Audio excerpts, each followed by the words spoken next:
Il y a des prophéties qui traversent les siècles comme des blessures ouvertes, mais peu ont autant fasciné et divisé le monde catholique que les secrets de Fatima. Aujourd'hui, en un temps où beaucoup sentent que l'histoire retient son souffle, les paroles du pape Léon sur le troisième secret ont ravivé une attention que nous n'avions pas vue depuis des décennies. Le nouveau pontife a lu ce texte mystérieux, gardé au secret pendant si longtemps. Et ce qu'il a déclaré a laissé beaucoup de gens sans voix, non pas par sensationnalisme, mais par sa conviction profonde que ce qui a été annoncé se rapproche avec une rapidité que personne n'avait prévue. Pour comprendre le poids de ces paroles, nous ne pouvons pas nous limiter à la curiosité du présent. Nous devons revenir en arrière. Nous devons retourner à un jour simple et lumineux, quand 3 enfants, Lucia Santos, Jacinta et Francisco Marto, reçurent quelque chose qui allait changer la façon dont le monde regarde son avenir. Car les secrets n'étaient pas de simples messages, mais des révélations célestes. Beaucoup connaissent l'histoire en surface, mais peu savent comment le troisième secret est resté si longtemps enveloppé de silence, jusqu'à ce qu'il soit scellé au Vatican, en attente du moment fixé. Et ce moment, selon le pape Léon, pourrait être maintenant. Mais pour comprendre pourquoi ce texte a si profondément secoué le nouveau pape, nous devons remonter à la véritable origine. Et cette origine n'est pas le 13 mai 1917. Ce que beaucoup oublient, c'est que la véritable première expérience surnaturelle des petits bergers a eu lieu 1 an plus tôt, en 1916. Comme petit merci de nous rejoindre aujourd'hui, nous offrons un moment de bénédiction partagée. Commentez avec le mot « foi » si vous êtes ouvert à recevoir une pensée finale spéciale dédiée à tous ceux qui participent. Et s'il vous plaît, appuyez sur « J'aime » si vous appréciez ces moments. Cette année-là, les enfants affirmèrent avoir été visités par une entité qui se présenta comme l'ange de la paix. Sa présence n'avait rien de menaçant. Elle était silencieuse, limpide et pourtant capable de remplir l'air d'un poids sacré que les petits n'oublieraient jamais. L'ange ne leur a pas donné de prophétie sur l'avenir. Sa mission était autre. Il est venu les préparer. Il leur a enseigné à prier avec une ferveur qu'ils ne connaissaient pas, à offrir des sacrifices et à ouvrir leur cœur. L'ange leur a appris à s'agenouiller, à incliner la tête et leur a assuré que leurs suppliques touchaient déjà les cœurs de Jésus et de Marie. Restez bien avec nous, car au fur et à mesure que notre histoire se déroule, nous découvrirons une perspective sur ces secrets qui pourrait bien vous surprendre. Cette première rencontre n'était pas un épisode isolé, c'était un prélude, une invitation à entrer dans un mystère. Ainsi, lorsque la Vierge est apparue l'année suivante, le 13 mai 1917, dans ce champ appelé Cova da Iria, les enfants n'étaient plus effrayés ou incrédules. Ils étaient préparés. Ils étaient prêts. Cette préparation angélique était cruciale. Mais à quoi l'ange de la paix les préparait-il exactement? Quelle fut la première révélation terrifiante que la Vierge leur a montrée et qui constitue le premier des 3 secrets? Lorsque la Vierge Marie est apparue aux 3 enfants dans la Cova da Iria le 13 mai 1917, sa présence ne fut pas un événement isolé. Ce jour-là, elle a demandé aux enfants de revenir chaque mois, le 13, et a promis de revenir elle-même 5 fois de plus. À chaque rencontre, le message s'est développé, comme si la Mère de Dieu préparait lentement les petits bergers à recevoir des révélations qu'aucun adulte n'aurait eu le courage d'entendre. Elle les a invités à la prière, au sacrifice et à la conversion, expliquant que Dieu avait un dessein à accomplir à travers leur témoignage. Au fil des mois, la foule s'est agrandie, attirée par les récits de la lumière incroyable qui enveloppait les enfants. C'est au cours de ces apparitions que la Vierge a progressivement révélé les messages qui allaient former les 3 secrets de Fatima. Ce ne fut pas une révélation unique, mais un parcours. Ces révélations n'ont jamais été présentées comme une punition, mais comme un avertissement. L'avertissement d'une mère qui voit les dangers avant ses enfants et tente par tous les moyens de les préparer. C'est dans ce contexte qu'elle leur a confié le contenu des secrets. Le premier secret fut une vision, si intense que Lucie, des années plus tard, peinait à la décrire. Les enfants virent un océan de feu, des âmes tourmentées par des hurlements de douleur qu'aucun mot humain ne pouvait expliquer. Une scène brève, mais suffisante pour imprimer en eux une responsabilité immense. Le deuxième secret était prophétique. Il parlait d'une guerre encore plus dévastatrice que celle qui était en cours, qui éclaterait sous le pontificat de Pie XI. La Vierge a également mis en garde contre la diffusion des erreurs du communisme, indiquant la Russie comme ayant besoin d'une consécration spéciale à son cœur immaculé. Pour empêcher cela, elle a donné des instructions précises. La récitation quotidienne du chapelet et la pratique de la dévotion des premiers samedis du mois. Mais ce deuxième secret contenait un autre détail qui a frappé les enfants, l'annonce qu'un attentat serait commis contre le Saint-Père. Cependant, la Vierge les a immédiatement rassurés en affirmant que sa protection ne lui manquerait pas. Le troisième secret, quant à lui, devait rester caché pendant très longtemps. Lucie, devenue adulte, fut poussé à le mettre par écrit, mais l'heure de sa révélation n'était pas encore venue. Le texte fut donc scellé et confié au Vatican, en attendant le moment établi. Pendant des décennies, cette prophétie de l'attentat contre le pape est restée l'une des parties les plus énigmatiques des révélations. Près de 40 ans plus tard, cette prophétie trouverait sa confirmation tragique, un 13 mai, jour anniversaire précis des apparitions. Pendant de nombreuses années, l'annonce d'un attentat contre le Saint-Père est restée l'une des parties les plus énigmatiques et les plus sombres des révélations de Fatima. Les enfants n'avaient pas tout compris, mais Lucie se souvenait clairement que la Vierge avait parlé d'un coup mortel qui viserait le cœur de l'Église, tout en assurant que la protection divine interviendrait. Près de 40 ans plus tard, cette prophétie allait trouver sa confirmation tragique et miraculeuse. Le 13 mai 1981, jour précis de l'anniversaire des apparitions, le pape Jean-Paul II traversait la place Saint-Pierre pour saluer les fidèles. C'est alors qu'un tireur l'a abattu à bout portant. Que Jean-Paul II n'ait pas été tué sur le coup a été considéré par beaucoup comme un miracle. Le pape lui-même n'eut jamais aucun doute. Il attribua sa survie à l'intercession directe de la Vierge de Fatima. Une main a tiré, dira-t-il plus tard, mais une autre a guidé la balle. En témoignage de sa gratitude, il fera enchasser la balle qu'il a frappée dans la couronne de la statue de la Vierge Fatima. Cet événement, qui a secoué le monde, n'a pas été interprété comme une simple coïncidence. Il semblait être le signe évident que les révélations faites au petit berger continuaient de se dérouler à travers l'histoire, suivant un fil invisible qui reliait les époques et les pontificats. Si l'attentat contre le pape a montré la portée prophétique des secrets, le miracle du soleil reste l'un des événements les plus extraordinaires et les mieux documentés de l'histoire moderne. La Vierge avait promis aux enfants que le 13 octobre 1917, elle accomplirait un signe visible pour que tous puissent croire. La nouvelle s'était répandue. Ce jour-là, malgré les doutes et les moqueries, environ 70 000 personnes se sont rassemblées à la Cova d'Airia. C'était un mélange de croyants, de curieux, de sceptiques et même de journalistes anticléricaux venus pour démasquer ce qu'ils croyaient être une farce. Le ciel était plombé et une pluie battante s'abattait sur la foule. Puis, soudain, l'inexplicable s'est produit. Les nuages se sont ouverts, le soleil est apparu, mais il n'était pas normal. Il a commencé à tourner sur lui-même, à changer de couleur, et il semblait se précipiter vers la terre. Des milliers de personnes ont crié, tombant à genoux, convaincus que c'était la fin du monde. Après ces minutes qui ont paru une éternité, tout est revenu à la normale. Et le détail le plus stupéfiant, les vêtements des 70 000 personnes, trempés par la pluie quelques instants auparavant, étaient parfaitement secs. Les témoignages, recueillis par des sources diverses et souvent hostiles à l'Église, racontaient tous la même scène. Ce miracle n'était pas une simple curiosité. Pour comprendre sa véritable portée, il faut se souvenir de ce qu'était le Portugal à cette époque, un pays dévasté par les crises politiques et les tensions religieuses.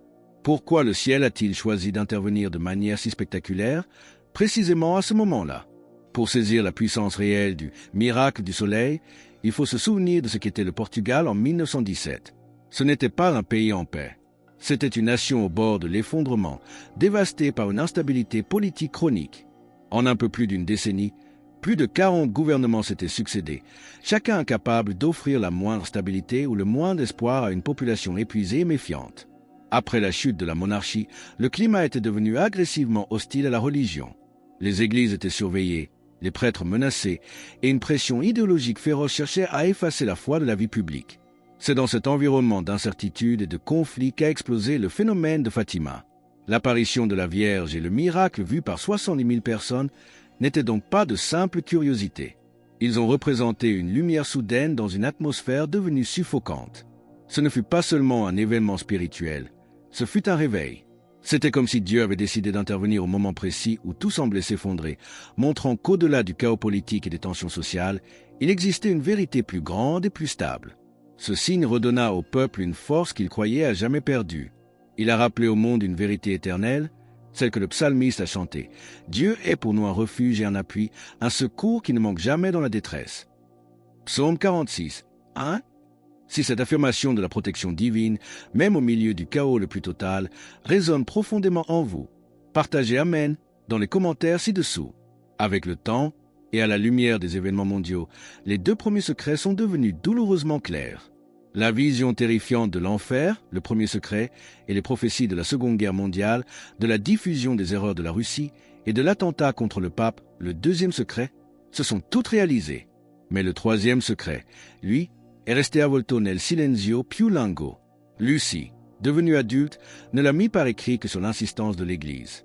Le texte fut scellé et confié au Vatican, où il resta caché pendant des décennies. Finalement, en l'an 2000, il fut rendu public. L'interprétation officielle s'est concentrée sur la vision du Vescovo Vestito di Bianco, un pape marchant au milieu des ruines, blessé, puis se relevant. Une image que Jean-Paul II lui-même reconnut comme étant liée à l'attentat qu'il avait subi en 1981. Cette révélation semblait clore le chapitre de Fatima. Mais le sens profond du texte a continué de générer des questions, surtout en ces temps de nouveaux changements rapides et de tensions mondiales. Et c'est ici qu'intervient le pape Léon. Il a lu personnellement ce texte. Que dit-il de ce message? Et pourquoi insiste-t-il sur le fait que les paroles de Fatima n'appartiennent pas au passé, mais, de manière urgente, à notre présent? Avec le passage des décennies, les 2 premiers secrets de Fatima, autrefois voilés de mystère, ont été douloureusement compris à la lumière de l'histoire. La vision terrifiante de l'enfer, le premier secret, avait servi d'avertissement sur l'enjeu éternel de la vie humaine. Les prophéties du 2e secret se sont déroulées avec une précision effrayante. L'annonce d'une guerre encore plus dévastatrice sous Pie XI, la diffusion mondiale des erreurs du communisme et de son foyer en Russie, et même l'attentat tragique contre le Saint-Père. L'accomplissement de la prophétie de l'attentat sur la personne du pape Jean-Paul II, le 13 mai 1981, a prouvé au monde que les paroles de Fatima n'étaient pas de vagues symboles, mais une feuille de route divine. Cependant, le 3e secret est resté. Li avolto nel silenzio più lungo. Pendant des décennies, il est devenu l'objet de la plus intense spéculation, une énigme gardée au cœur du Vatican. Sœur Lucie, la dernière voyante survivante, l'a finalement mis par écrit, mais seulement sur l'insistance de l'Église. Le texte, contenu dans une enveloppe scellée, a été confié au Vatican, attendant le moment fixé par le ciel pour sa révélation. Ce moment est enfin arrivé en l'an 2000. Le monde entier a retenu son souffle lorsque l'Église a finalement révélé le contenu de cette lettre si longuement gardée. L'interprétation officielle s'est largement concentrée sur la vision poignante du Vescovo Vestito di Bianco, l'évêque vêtu de blanc. La vision décrivait ce personnage, ressemblant à un pape, marchant péniblement à travers une ville en ruine, au milieu de cadavres, avant d'être lui-même blessé et de s'effondrer, pour ensuite se relever. Le pape Jean-Paul II lui-même, ayant survécu à l'attentat de 1981, a reconnu dans cette image un lien prophétique avec sa propre souffrance. Sa survie miraculeuse, qu'il attribuait directement à l'intervention de Notre-Dame de Fatima, semblait être l'accomplissement de cette partie du secret. Mais cette révélation, bien que puissante, a-t-elle tout dit?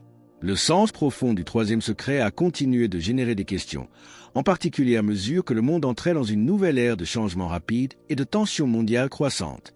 Et c'est ici qu'entre en scène le pape Léon.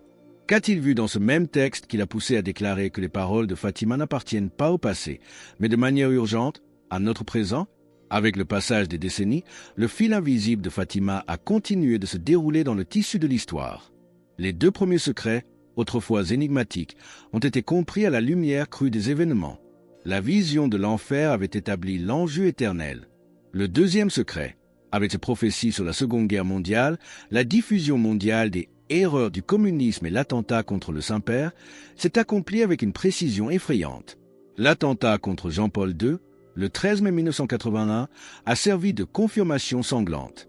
Son attribution miraculeuse de sa survie à l'intervention de Notre-Dame de Fatima a solidifié pour le monde la connexion entre le ciel et la terre. Mais le 3e secret, lui, est resté avvolto nel silenzio più lungo. Lucie, devenue adulte, l'a mis par écrit, mais uniquement sur l'insistance de l'Église. Ce texte, chargé de mystère, fut scellé et confié au Vatican, où il a dormi pendant des décennies, attendant le moment établi. Ce moment est finalement arrivé en l'an 2000. Lorsque le secret fut enfin rendu public, l'interprétation s'est largement concentrée sur la vision du Vescovo Vestito di Bianco, l'évêque vêtu de blanc.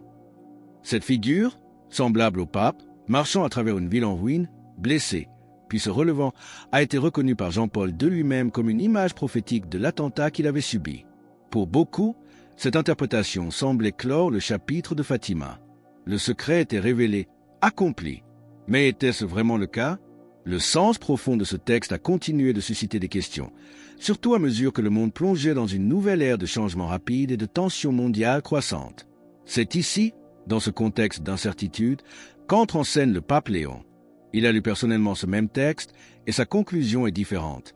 Sans contredire l'interprétation de son prédécesseur, il a recentré le message. Il a réaffirmé ce que la Vierge avait déjà laissé entendre au petit berger. Le monde s'éloigne de Dieu à une vitesse que l'on ne peut plus ignorer. L'avertissement de l'apôtre Paul résonne avec une force nouvelle. Sache que, dans les derniers jours, il y aura des temps difficiles. 2 Timothée 3h1. Pour le pape Léon, le message n'est pas une relique historique. Il est d'une actualité brûlante. Il voit dans la vision de la ville en ruine non seulement la souffrance passée du pape, mais aussi l'état spirituel de notre monde actuel. Pour rejoindre notre communauté et ne manquer aucune histoire inspirante qui nous aide à naviguer ces temps complexes, pensez à cliquer sur j'aime et à vous abonner. Le pape Léon insiste sur le fait que la Vierge n'est pas venue pour inspirer la terreur, mais pour transmettre un sentiment d'urgence. L'urgence de revenir à la foi avant que les événements annoncés ne s'accomplissent pleinement. C'est un rappel simple et direct, un appel qui traverse un siècle pour arriver jusqu'à nous. Mais cet appel, autrefois un avertissement pour l'avenir, est-il devenu, selon le pape Léon, une description de notre présent?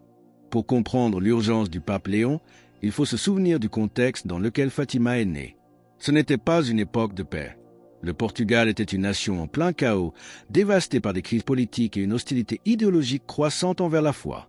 C'est dans ce moment de ténèbres, où tout semblait s'effondrer, que le ciel est intervenu de manière spectaculaire.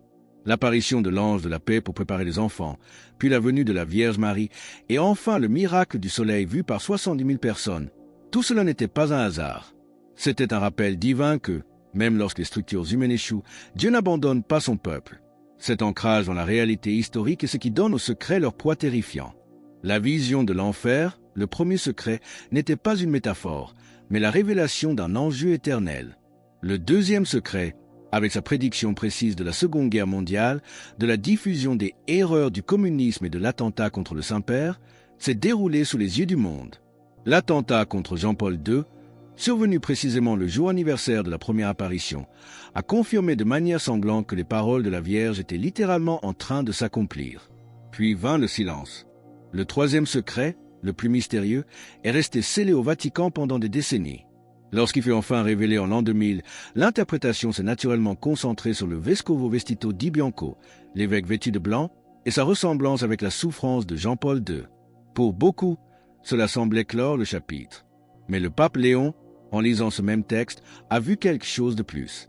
Il a vu que le secret n'était pas seulement une prophétie sur un événement passé, mais un diagnostic urgent de notre présent. Il a compris que la vision de la ville en ruine n'était pas seulement le souvenir de l'attentat de 1981, mais l'image de notre monde actuel, un monde qui s'éloigne de Dieu à une vitesse que nous ne pouvons plus ignorer. Le message du pape Léon est donc le suivant.